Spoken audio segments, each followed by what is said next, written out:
Well, the Nikki has had a wash this morning because we're heading out to a special car show at a new housing development where people with interest in cars are being asked to turn up, and people that look at the houses can check out the cars as well. So it looks pretty good after a wash in the morning sun. The paint is not perfect by any means, but is relatively sound.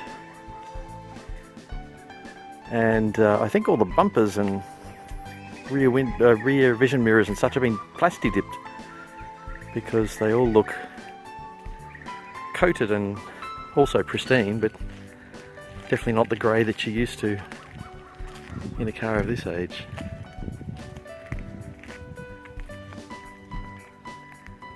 Would have turned grey from all the sun damage by this time. But maybe you can help me with something I need to go and ask a Fiat mechanic about. Is this little bit I've noticed has gone missing.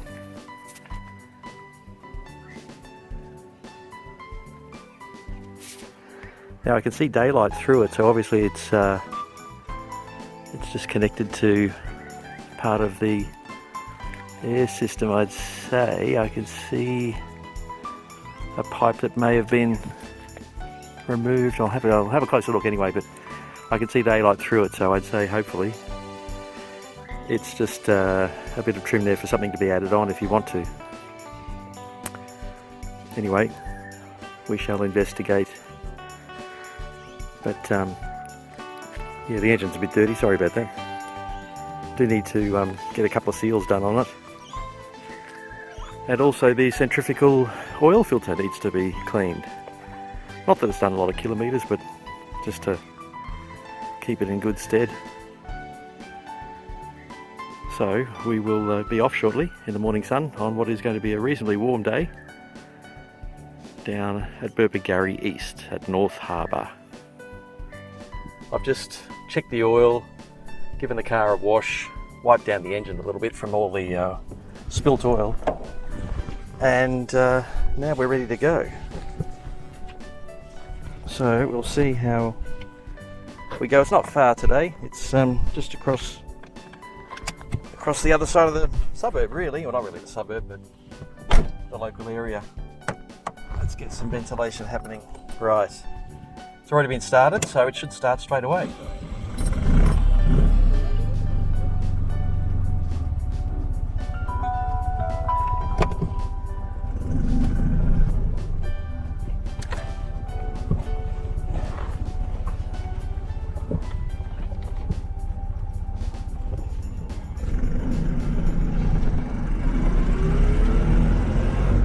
So this car is 32 years old this year, pretty soon it'll be 33, and it's got just under 71,000 kilometres on it, so 70,978. So it seems it hasn't done a lot of work in its life, but that's a good thing. It's kept it in reasonably good nick. I'd love to know the story of this car, why it's sort of been half restored. Someone's gone to the trouble of enamelling the engine orange or red when it should be black, and also it seems a lot of the panels have been taken off at various times to account for, well, to stop any chance of rust. I did a speedo check the other day, and when I'm on about 70, I'm probably doing about 64, 63. There is a fair bit of a difference there. So I'm having to adjust my driving a little bit. Just put a little bit extra into each kilometre an hour. Doesn't really matter around town that much, but good to know on the highway. Yeah, so we'll have to talk to a Fiat specialist about that missing bit on the top of the engine. Doesn't seem to be useful for anything, but I'll let them be the judge of that. I'm not that well versed on it. I can see daylight through it, so it's not an enclosed area.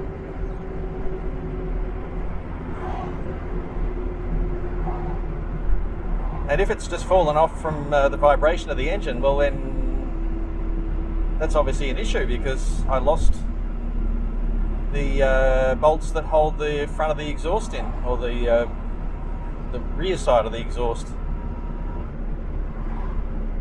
One of them just fell out and rolled around in the engine bay, thankfully, but the other one disappeared on the road. So maybe this bolt and giant washer sort of thing has disappeared on the road somewhere too. There's one more thing I can try, and that's the exhaust shop that fixed the exhaust on this car the other week. I don't know, they may have had to remove bits and pieces to get the best access, so I'll double check with them that they didn't accidentally leave it off. Fairly big round thing, presumably an orange or red, just like the engine, and a big bolts, so it should be fairly obvious if it's sitting around. So yes, an update. The other week I had a bit of noise, sort of a ringing noise, when I brought the car back from a big long sort of 160 kilometre round trip down to see my mum. And I did wonder what it was. It sort of sounded like something was loose. Well, thankfully, it was just, not thankfully, it did cost a bit to fix, but thankfully all it was the exhaust had rusted through. Not completely, just starting to, and that meant that other bits were loose and able to rattle around a bit. So I half expected the exhaust shop to replace it, but I think that it's the sort of thing that's not easily and quickly found. So in the end they just fixed it with a bit of welding. I went to fill up the oil in this car, which I have done in the past using a piece of cardboard. And I'll just have to choose the cardboard better, because today was a little bit skew-if. It sort of didn't want to hold its shape. And while I was distracted by that, some of the oil that I was pouring into the top of the engine, which is sort of under a bulkhead, so it's not easy to get access to, some of that snuck down the back, which I then had to degrease off. Now we're going through part of Burpengary that would have been very different before the highway came through.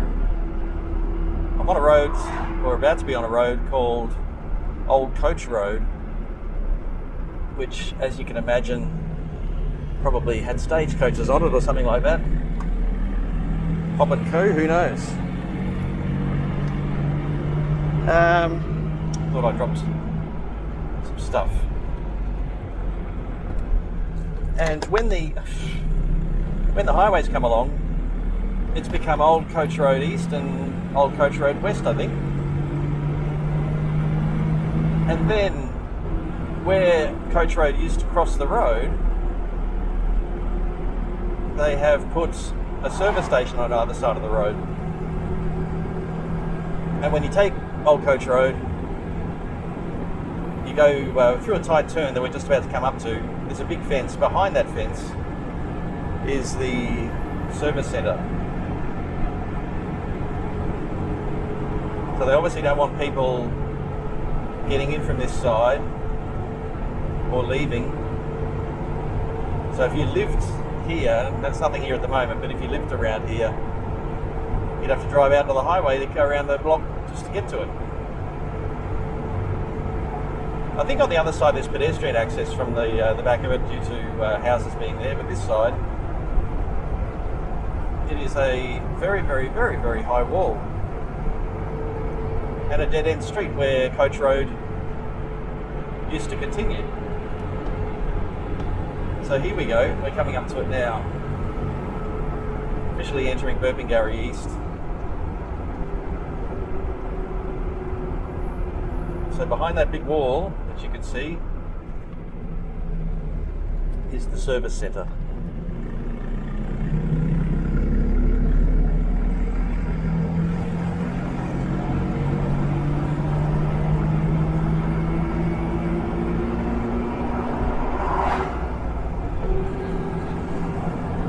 Maybe it's a measure to keep petrol fumes out as well, because if you lived next door to it, you would get all sorts of fumes wafting towards you at various times,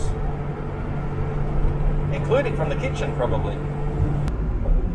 Interesting spot, North Harbour. The original homestead front steps that were made out of stone are still here in a special little park area, so you can check out all the former plantation evidence. There is some evidence still. A lot of it's disappeared, but George Raff, goodness me, he had little railroad. He made rum.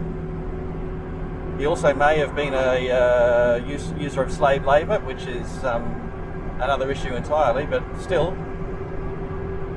it's a bit of a history lesson here at North Harbour. Well, we're just sort of backing them in. Yep.